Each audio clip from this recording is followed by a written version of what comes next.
Okay, praise God, hallelujah. What a wonderful time it is. It is Tuesday, it's 7 p.m., and that reminds us of only one thing, Bible study. Amen. Before we start, as usual, we like to start with a word of prayer. So I want you to pray with me this evening. Pray that the Lord will speak to you. Pray that the Lord will open the eyes of your understanding and teach you his word this evening. Hallelujah. Yes, Lord. Lord, we bring our hearts before you, O God. Oh, Father, set our heart on fire for you, O God. Lord, as your word comes, let it minister grace, O God. Let it minister inspiration. Let it bring correction, O God. Let it bring instruction in holiness. In Jesus' name. Amen. Hallelujah. I want to thank you for this time with us. Amen. For the past couple of weeks, we've been studying about the person and the ministry of the Holy Spirit. Amen. And one of the fundamental reasons why we are studying this is because we want to bring back again to our consciousness. We want to remind everyone again who we are. Hallelujah. We are not the people of the world, and we don't walk like the people of the world. You see, we've been given the Holy Spirit of God. Hallelujah. We've been sealed with the Spirit. Amen. We've been anointed with the Spirit. We've been justified with the Spirit. We've been sanctified by the Spirit. Therefore, it behoves on us to live a life that actually reflects the inner workings of the Holy Spirit. Because it doesn't make sense, people of God, for you to be a Christian for 10 years, 5 years, 15 years, but there's no change in your attitude. There's no change in your desires. There's no change in your outlook in life. There is no change in your appetite. There is no change in your brokenness. Your heart is not connected to the heart of God. You see things differently from the way God sees it. There's no point. Hallelujah. Therefore, one of the reasons why we're doing this study is to reconnect us back to the person and the ministry of the Holy Spirit. Hallelujah. We've looked at things like a whole lot of things, the work of the Holy Spirit in our life. We need to be sealed with the Spirit. We looked at sanctification. We looked at a whole lot of things. Last week, we started on the anointing. You see, this is one word that it shouldn't become a buzzword. It shouldn't become like, the flavor of the day. The anointing is something that you and I cannot do without as a believer. It's not just a buzzword. It's not just something that, we talk about. It's not just something that is, for some special people. So last week we started a series, and I told you that if I wasn't able to finish it last week, that we'll continue it this week. And that's what we're doing. So at the end of the day, what is the anointing? What does it even mean to be anointed?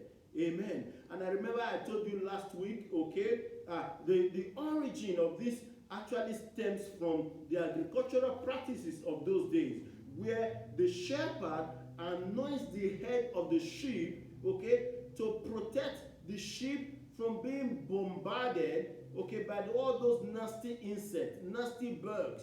And some of those insects and bugs can be so dangerous that they get into the ear of the sheep, and what happens is that some of them lay their eggs in there, and the eggs can hatch and to live and everything, and can even eventually kill the sheep. And so to prevent that from happening, the shepherd anoints the head of the sheep to prevent that from happening, so that it forms like a layer, like a shield of protection for the sheep against those insects, against those bugs.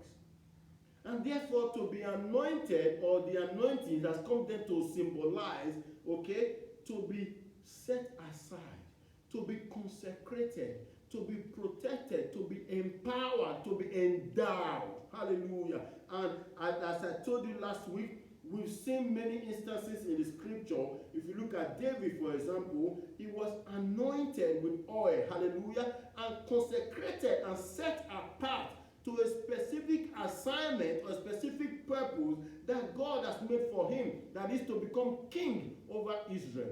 We saw that Saul, when he was made king, he was anointed. But then something happened to Saul after he was anointed. The Spirit of God came on him. Amen.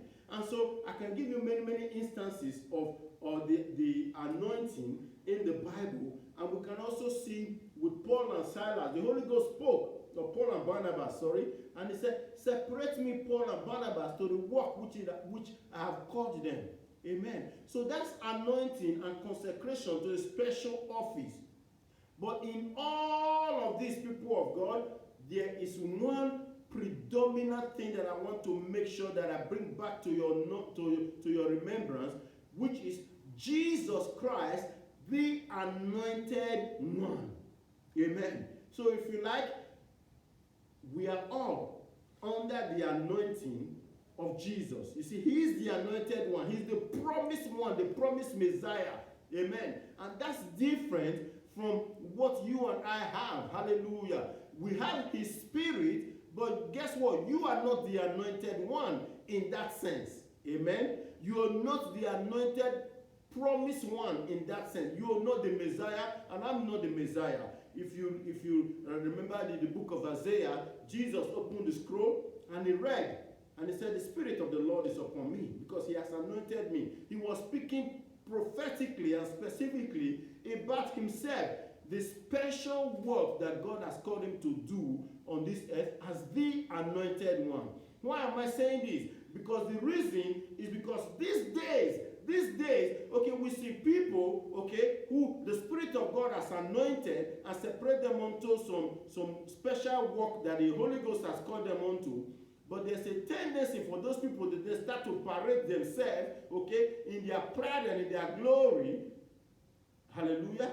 And they run the risk of making a mistake of actually parading themselves as the anointed one. Amen. I just want to make that clear at the beginning. Secondly, every believer, so I've talked about Jesus Christ, amen. He is the anointed one. Amen. He's the above everything. He's giving us the anointing. So our anointing flows from him. Hallelujah. Through his spirit that he has given unto us. I've also talked about anointing in the sense of being consecrated into a special office to perform a specific duty that God has called us onto. But today, what I actually want to talk about is the anointing that goes with a believer. You see, as believers, you and I are anointed. Amen. What does that mean? You might not be performing miracles because over the years, the term anointed or anointing has come to people have come to symbolize it or to become synonymous with people who move in the power of the Spirit. Hallelujah.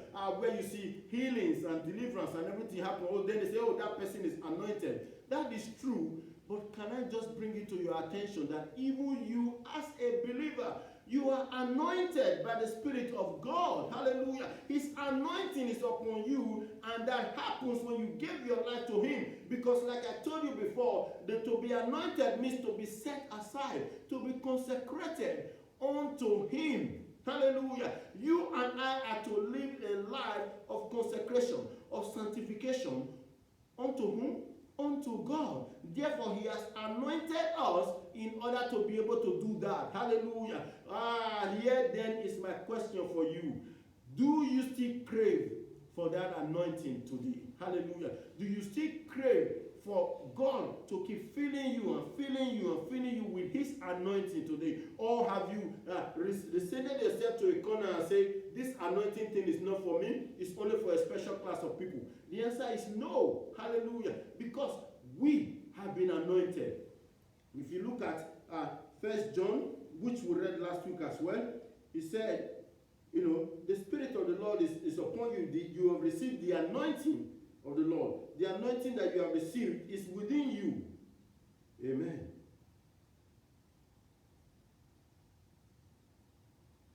Okay. You have received the anointing, and that anointing is within you, and it teaches you all things. Okay, he said you have the unction of the Holy One, and you know all things. Hallelujah. Therefore, my question for you today is, do you go about seeking the person that is anointed? Hallelujah. Do you go about seeking a ministry that is anointed? Do you go about seeking for things that are anointed instead of you sitting down, okay, and allowing the anointing of God in you to overflow? You remember David said, Thou anointed my head with oil, my cup runneth over. Hallelujah. Or do you see yourself as still consecrated unto God? This is a very, very important question that only you need to sit down and answer. Do you still see yourself as a person consecrated, set aside to live a life that glorifies God? That is what your anointing is as a believer. And that is what we must not neglect in the Church of Jesus Christ. And that is the reason why I'm bringing it to you again today. Hallelujah. Therefore, what does it mean to be anointed? It means to be set aside, to be consecrated, to live a holy life unto the Lord. Hallelujah. That is what it means. And this anointing is within you. Hallelujah. But what happens is that because of circumstances that happens in our life, because of different things that happens in our life, many of us have receded back and we've taken a back seat and we have said, oh, I really don't, I'm not anointed to do this, I'm not anointed to do that, I'm not anointed to do that. And therefore what has happened, we have allowed the anointing that God has placed in our life to remain dormant. Hallelujah. To remain dormant and not be used. God has anointed you with his power so long as you are a believer. Why do I say that? Because God is no respecter of persons. He is not going to anoint one person, okay, and leave the rest of us aside. Hallelujah. His anointing is available for everyone today. Hallelujah. God is no respecter of persons. Amen. Neither is he the Son of Man that he should repent. You know what Jesus said? He said, anyone that believes in me. Amen. He didn't say, if you are a bishop, if you are an apostle, if you call yourself a prophet, if you call yourself a this or a that. He didn't say that. No. He said, greater work shall you do. Hallelujah. If you believe in me.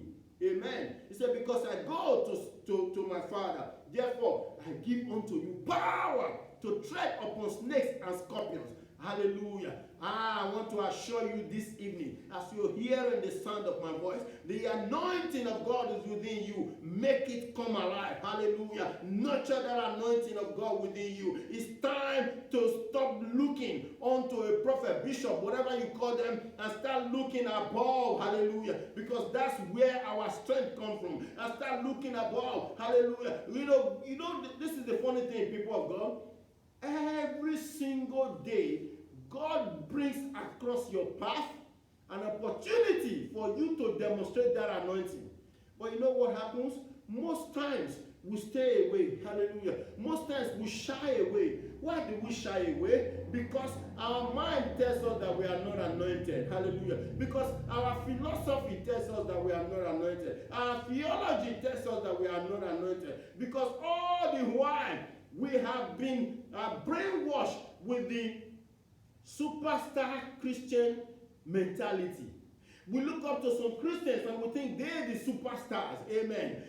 When it comes to praying for the sick, who do I think I am? Who am I to pray for the sick? No, the Spirit of God is within you. His anointing is within you. He has anointed you when he saved you and he forgave you of your sins. Hallelujah. He's consecrated you and set you aside for a life of the anointing.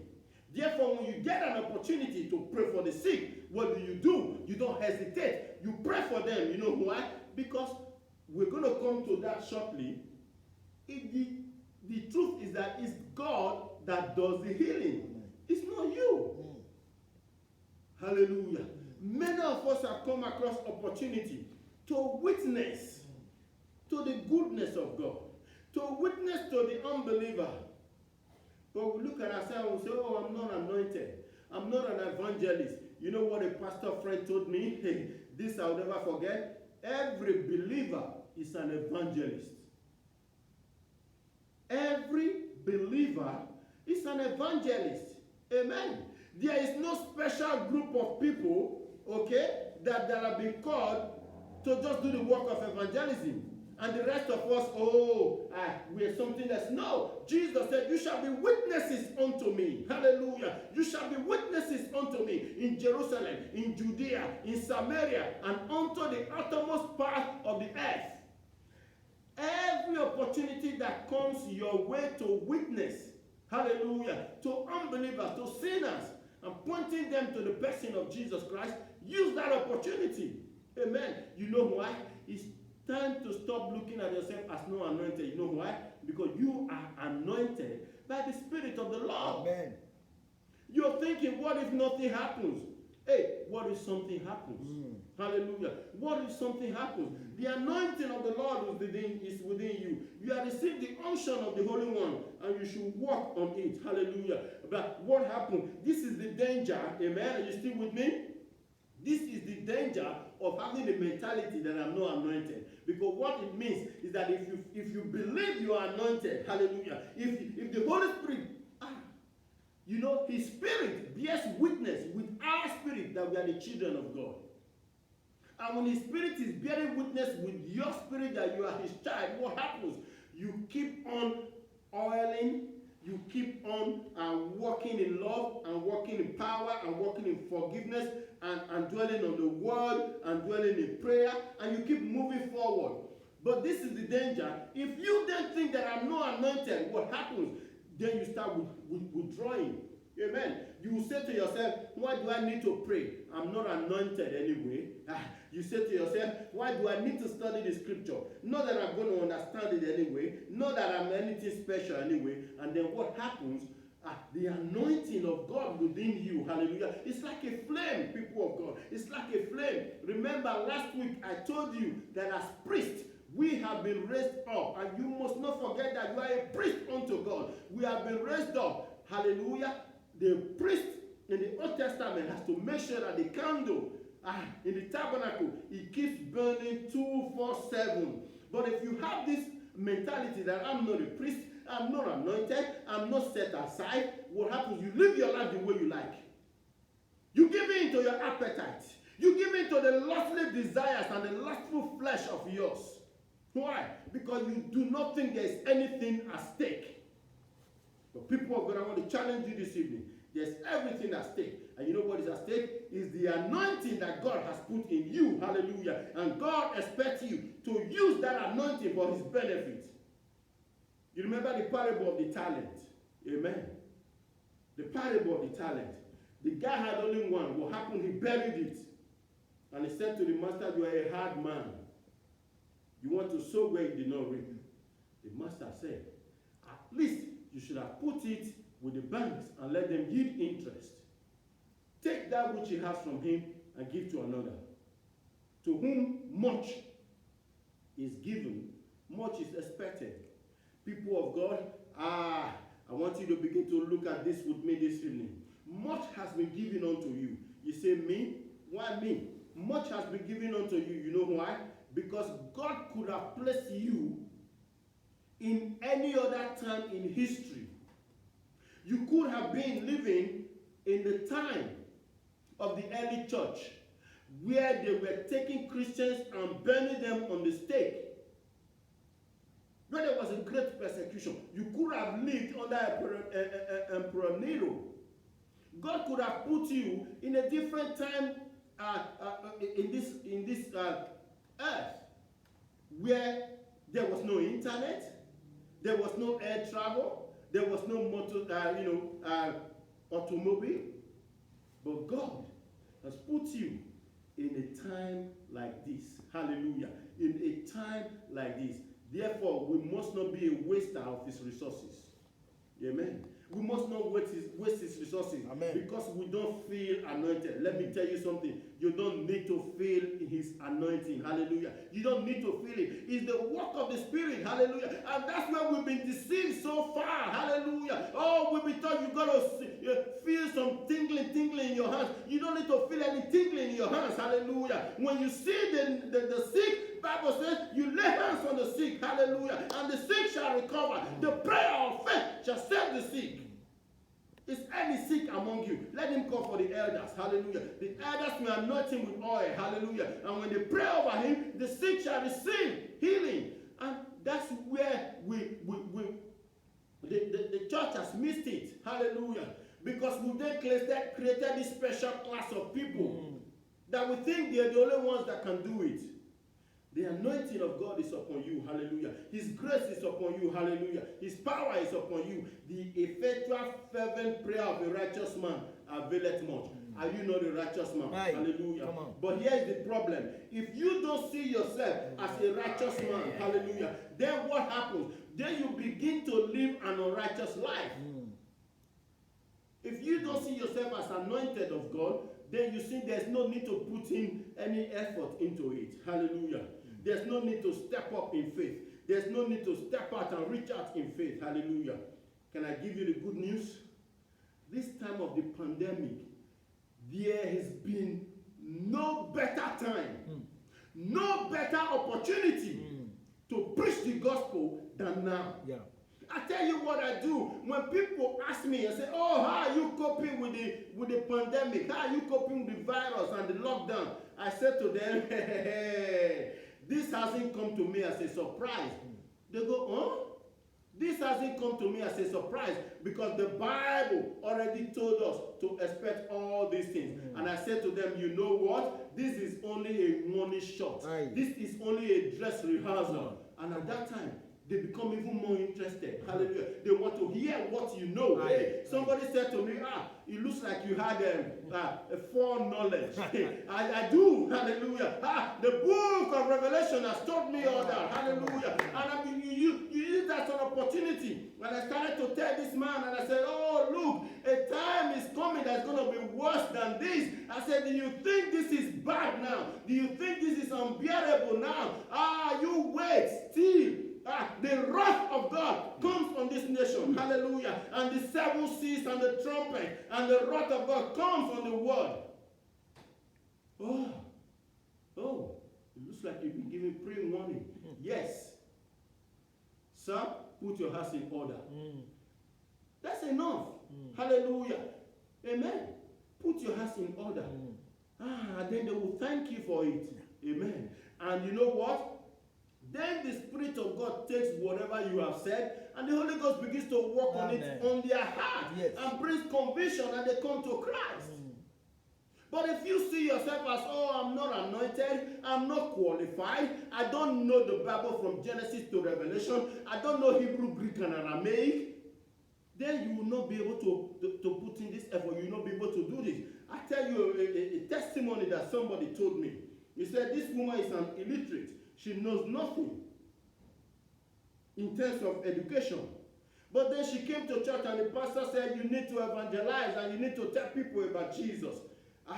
And then she went and she took a tract in her hand and she knocked on a door to preach, and the door opens and it was a professor. And this woman looked at the professor and go, what do I know that I'm going to tell the professor? The professor already knows anything. So in her intimidation, she handed him a tract and she said, repent or perish. And she left. And then the professor took the tract. But you know what? The Holy Ghost took those words, repent or perish. And the Holy Ghost began to ring it over and over and over and over and over in the heart of the professor. What happened? Long story cut short, the professor eventually came to Christ. Why? An illiterate woman believed that she's anointed of God, and she stepped out and things happened. People of God, that is the anointing. Like I said before, do you still crave that anointing? That is my question for you this morning. Do you still behave as one who is anointed? You see, when Israel stopped to look at themselves as a nation that is consecrated and set aside unto God, what happened? Then they began to forsake the worship of God. Then they began to worship false God, Baal and Ashtoreth and all these things. They began to worship them. Why? Because they stopped seeing themselves as a people called out.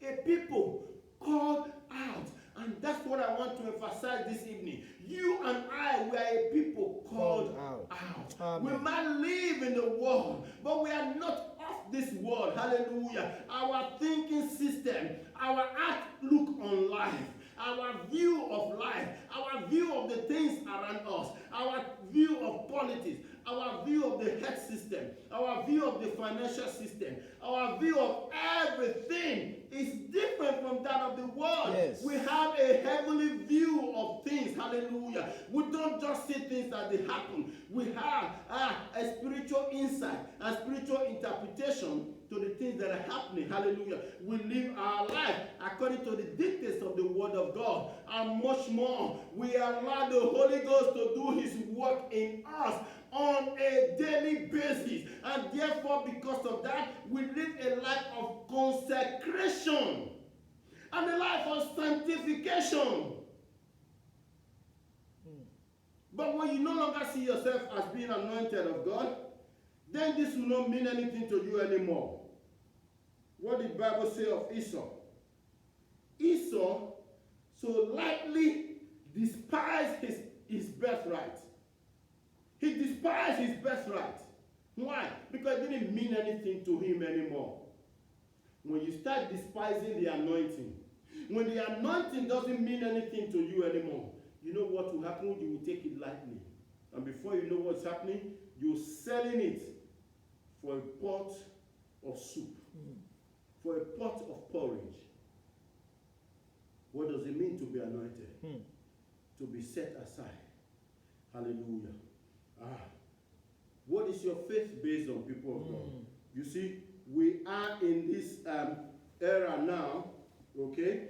We're in this era where people base their trust in God on the manifestations of God. We are in an era when people rate, and I'm using that word purposely, people rate ministries or each other based on so-called manifestations of the Spirit of God. So what happens is in an attempt to get manifestations, because people have now placed all their faith on manifestations instead of on the person of the Lord. And so what happens is that the emblems that are used in representation of God, people have them, or the anointing, people have then taken those things and given them more credence and giving them more authority, if you like, than God Himself. Last week, I think I told you about the rod of Moses. The anointing was not in the rod. The anointing is in God Himself. And Moses' ability to obey. That's what brought about the manifestation of the Spirit of God. Amen. Can I remind you today, like I said before, sometimes we tend to look at some of these emblems and we put an unusual trust in them. That, oh, without oil, no, I cannot pray. I cannot do anything. Why didn't you pray for the sick? Why didn't you do this or that? Oh, because there was no oil. The anointing is not in the oil. The anointing is in the person of the Holy Ghost. Now bring this to your remembrance. Amen. And the reason I'm bringing this and I'm saying this is because we are beginning to see lately the abuse of emblems in substitution for the anointing. Let me assure you, the emblems can never substitute the anointing. Hallelujah. You remember when the children of Israel were in the wilderness and they committed sin against the Lord. What happened? God specifically told Moses to make a brazen serpent. Hallelujah. Make a brazen serpent and put it on the cross so that anybody that looks onto it will healed. Now, the people looked onto it and they were healed. But what that brazen serpent means, because you've got to understand, brass is a symbol for punishment. Amen. Brass in its element represents punishment. Okay? So what that technically means is that the punishment of our sin was upon him. Hallelujah. And so what happens is that was actually symbolic of Jesus taking our sin. Amen. Remember, the serpents were biting the people and they were dying. Okay. Now, what happens is that brazen serpent, are you still there? You're listening to me. Hallelujah. That brazen serpent, over time, people began to worship it. People then saw it as an emblem, as something that would bring about their salvation, and people began to worship it. And one of the kings, I think it was Hosea, I'm not 100% sure now, made sure that he took that thing and they burnt it into pieces. Burnt it. Why? Because God never at any time wants us to have any emblem that we worship. He wants us to worship him and him alone. Yes. No matter how much manifestation you see, whether it be handkerchief, whether it be sticker, whether it be water, whether it be oil, whether it be sand, honey, salt, pepper, whatever it is, God is a jealous God. He doesn't want any form of idol taking his place. Hallelujah. And so the king burnt that object because people raised it up as an altar and they were worshiping it, which is an abomination in the sight of God. You see, sometimes, sometimes you just have to look at people and pray that God gives people understanding.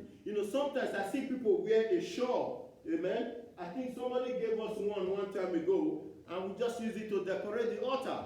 Amen. They wear the shawl because that's what the Israelites used to do in those days. Now somebody may wear a shawl and they pray, and the prayer is answered, and then they go start preaching. Oh, for your prayers to be answered, you have to wear a shawl around your head. You've got to understand the origin of the practice.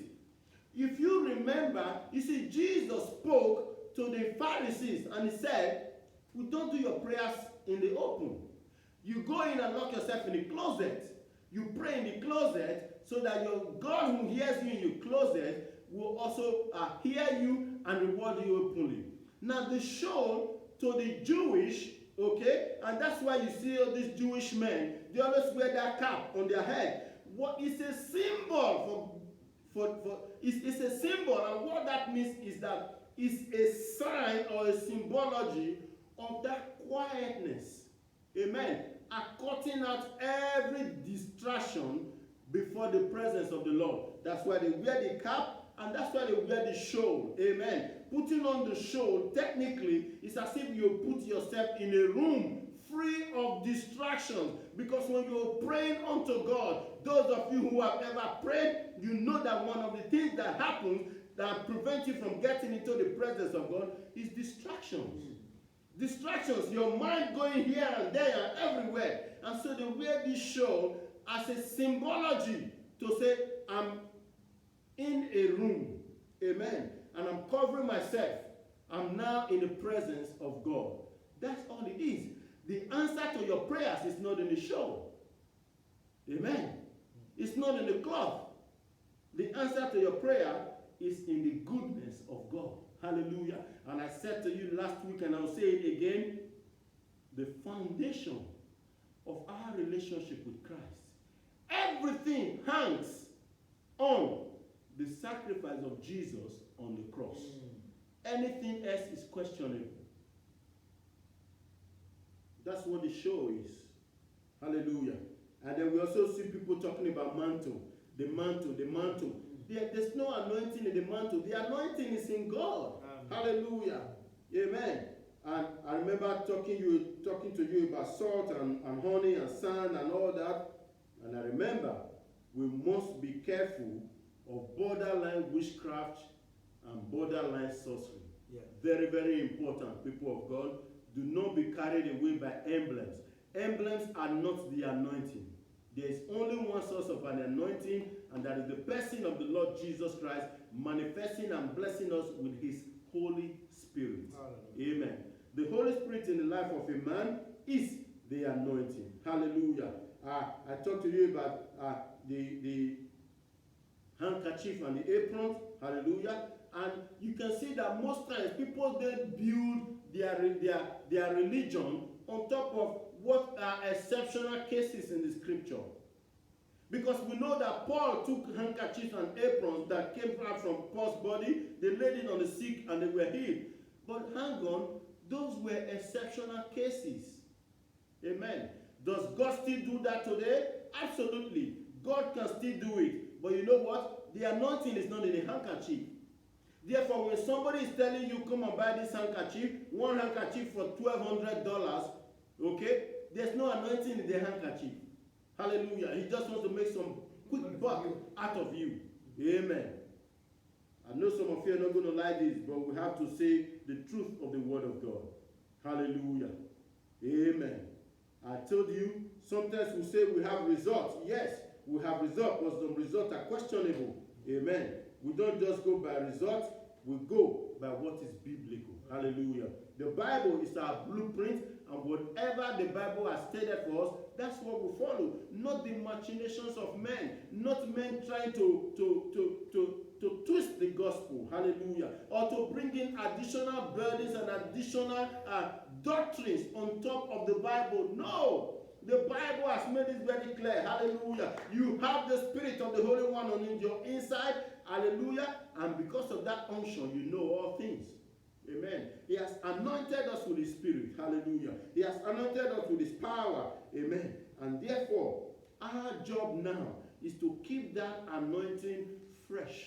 Amen. Every single day. Hallelujah. To keep it fresh every single day. Can I remind you of the table of shewbread? If you look in the tabernacle, okay, one of the things that is there is the table of shewbread. But that bread is just as the name goes. Show bread is for show. You don't actually eat it. But there's something about the show bread. It has to be kept fresh every single day. Every single day has to be kept fresh. What does that tell us? Hallelujah. It means that the anointing of the Holy Ghost is upon you, brother. Hallelujah. The anointing of the Holy Ghost is upon you, sister. And you keep it fresh in your life every day. How do you keep it fresh? By living a life of holiness. Hallelujah. By living a life of consecration. It's like the engine that you have in your car. You keep it charged every single day. Hallelujah. You keep it charged. Bible says, pray in the Holy Ghost. Yes. Hallelujah. What does that mean? It charges your spirit. Amen. Hallelujah. That's what the scripture tells us. Amen. If you look at the book of Jude, that's what he said. Amen. He said, pray in the Holy Ghost. Hallelujah. You keep your spirit alive. Pray in the Holy Ghost. Charging God's spirit within you. Hallelujah. Keeping his anointing fresh upon you, but seeking his face daily. Amen.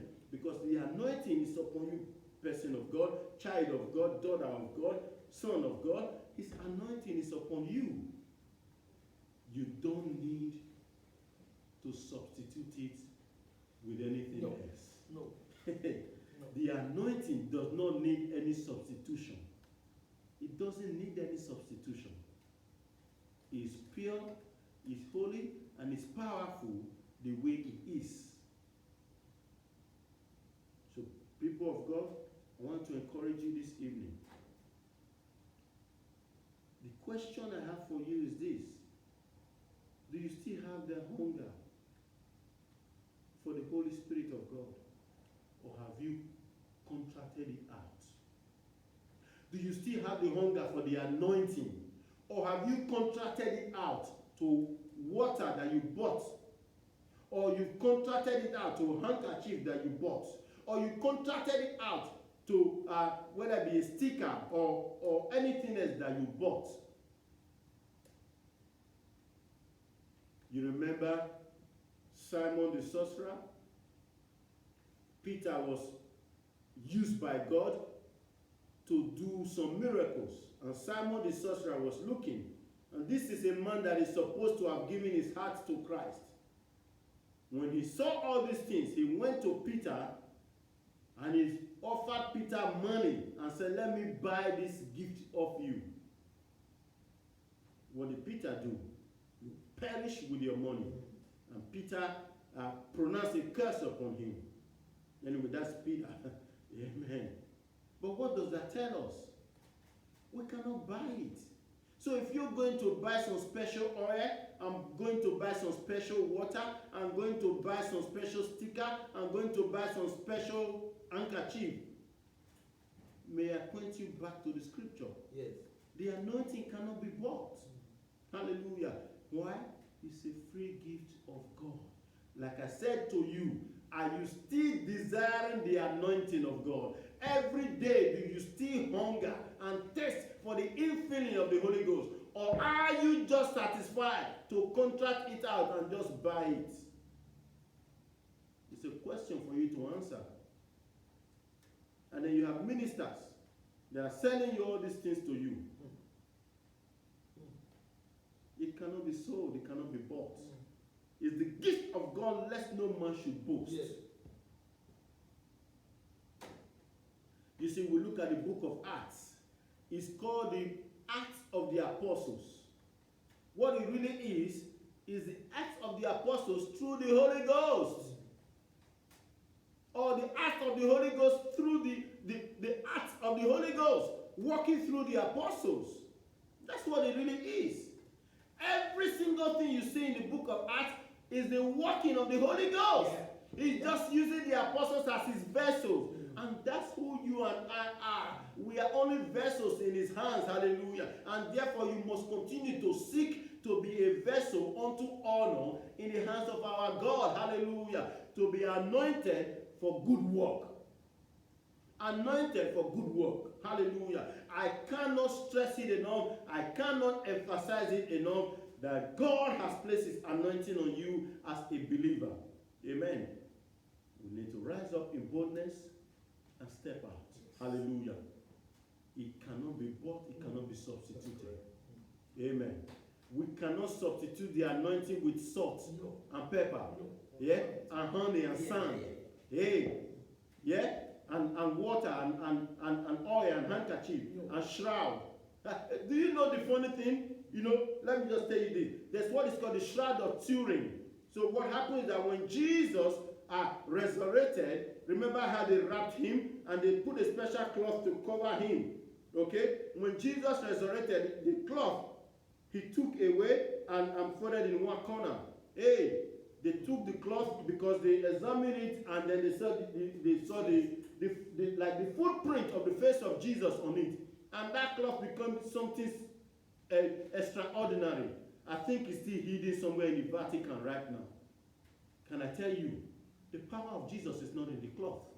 The power of Jesus is not in the cloth. The resurrection power is in the Spirit of the Holy Ghost. Hallelujah. It's not in the cloth. They can hide the cloth all they like, whether the cloth exists, whether there's counterfeit. We don't actually care. All we care is that there's evidence that Jesus rose from the dead. How do I know that Jesus rose from the dead? He lives on the inside of me. He lives on the inside of you. That's enough evidence. Hallelujah. He took a wretched man like me and he turned my life around. Hallelujah. And he made it to his glory. The power is not in the shroud of Turin. The power is in the Holy Ghost. And therefore, I commend you to God and to the word of his testimony that is able to bless you and make you grow in grace. Hallelujah. And therefore, I encourage you, seek after the Holy Ghost. In all your seeking, seek after the Holy Ghost. Hallelujah. Seek for his anointing to refresh and bless you every day. The cloth you bought and the handkerchief you bought will not do you any good because the anointing is not in it. Amen. The anointing is of the Holy Ghost. Hallelujah. Let us pray tonight. Amen. Hallelujah. Let us pray. Amen. I pray that God will open the eyes of your understanding. For last week and this week, we've tried to do an in-depth analysis of the anointing. Amen. And to let you know that the anointing is already in you as long as you are a believer. You don't need to be of a special class. You don't need to be of a special height. You don't have to have blue eyes and blonde hair. You don't have to be a 6-footer. Amen. You don't have to have any special physical characteristics. The Spirit of God is what God blesses us with when we got born again and resurrected us unto life. Therefore, keep your eyes on him. You pray that you be an instrument in his hands. Hallelujah. And he will bless you and he will use you. We cannot counterfeit it. We cannot fake it. Hallelujah. It's not fake it until you make it. That doesn't exist in the kingdom of God. What's original is original. Yes. Hallelujah. Therefore, I want to close by encouraging you to keep seeking the face of God. Amen. And keep seeking to be a vessel of honor in his house. Hallelujah. Amen. Because the Spirit of God is in you, the anointing is in you, make it come alive. Hallelujah. Keep seeking the face of God, keep studying the word, keep immersing yourself in the Spirit of God. Hallelujah. Be open and sensitive to the Spirit of God as He leads and He directs you. Amen. Next week, we're going to continue with another aspect, another topic of the person and ministry of the Holy Ghost, because it is something that we cannot do without. Hallelujah. It is impossible to live the Christian life without the Holy Spirit. That's why I'm bringing this across to you. It's not because I got nothing else to talk about. I'm bringing this across to you so that you rely on the Holy Spirit Amen. for everything. Amen. A piece of cloth, a piece of water, or just a bottle of water, sorry. Yeah? Sand and honey and salt. And they're not going to, that is not your source of your salvation. That's not what's going to help you to live a holy life. It is impossible to live a Christian life that glorifies God without the help of the Holy Spirit. And that's what I'm bringing to your attention this evening. That you keep seeking after the Holy Spirit. Hallelujah. Oh, blessed are they that hunger and thirst after righteousness. Come on. They shall be filled. They shall be filled. That's what Jesus promised us. So when you keep thirsting, hallelujah, hey, and you keep asking, and you keep knocking, guess what? God is going to fill you abundantly, hallelujah, until it overflows. Hallelujah. So keep seeking the face of God, hallelujah, and stay away from the deception of man. Yes. God bless you, God keep you, God cause His face to shine upon you, and be gracious unto you. Next week, we're going to continue with another exciting topic about the person and the ministry of the Holy Ghost, and I encourage you to join me then, to the glory of God the Father.